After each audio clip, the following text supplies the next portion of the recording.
How to turn on or off autoplay audio on REDnote app. Hi everyone, it's Sophia to assist you today without any delay. Let's jump right in. First, open REDnote app on your device. After that, log into your account. After you have logged into your account, click on three lines located on top left corner of your screen.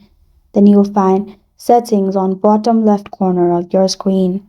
Then click on General Settings, which is the second option below Account Security. In here you'll find Autoplay Audio on Note below Function. To turn it on, make sure there is red color on it and white circle is on the right. To turn it off, make sure there's no red color on it.